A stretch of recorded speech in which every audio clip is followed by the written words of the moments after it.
पहिलवान प्रकाशजी बेगडे आपण उपस्थित झालात. आपल्या सरचे स्वागत. आपला देखील सन्मान या ठिकाणी संपन्न होतोय.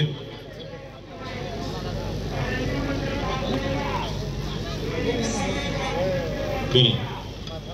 आणि प्रत्येक खासबाग शोभावा असं कुस्ती मैदान, कुठेही बसून कुस्ती पहावी असता हिंजवडीचं मैदान. पुणे जिल्ह्यामध्ये 2 मैदान असे आहे. एक हिंजवडीचं आहे माझ्या पाण्यातलं, आणि शेवटचं टोक आहे इनामगाव म्हणून पुणे जिल्ह्यामध्ये. गेल्या 2 वर्षापूर्वी सोशल मीडियावरती खूप मोठा फोटो फिरला. प्रत्येक खासबाग शोभावे अशी मैदान आहे. आणि सरपंच दत्ताभाऊ साखरेंच्या कार्यकाळामध्ये हे बांधलेलं आहे. त्यांच्यासाठी सुद्धा जोरदार टाळ्या वाजवा. एक चांगली संकल्पना. आज गावाला एवढी जागा भेटत नाही.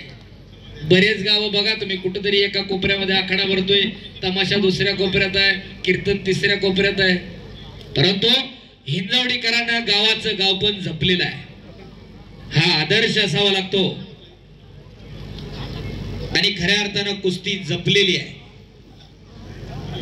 सन्मान्य संदीप रामभाऊजी जांभूळकर देखील या ठिकाणी उपस्थित आहात. आपलं देखील सरचे स्वागत आहे. सन्मान्य प्रसिद्ध क्रिकेटपटू प्रज्वल अरुणजी साखरे, आपले सरचे स्वागत आहे. शबास शबास शुभा,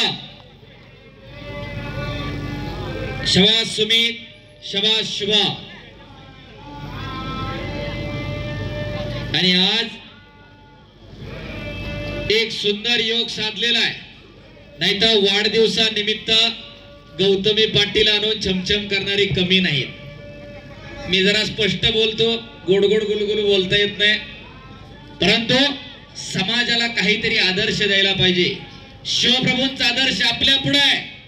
हे स्वराज्य उभं केलं, हे हिंदवी स्वराज्य उभं केलं, ते पैलवानांच्या जोरावरती उभं केलं, पैलवानांच्या जीवावरती, त्यांच्या पाठिंब्यावरती शिवप्रभूंनी उभं केलं. आणि आजचा आपला मावळा कुठे आहे हो? माझा एक प्रश्न आहे, बाळासाहेबजी चांदेरे विनंती आहे. माझा एक प्रश्न आहे.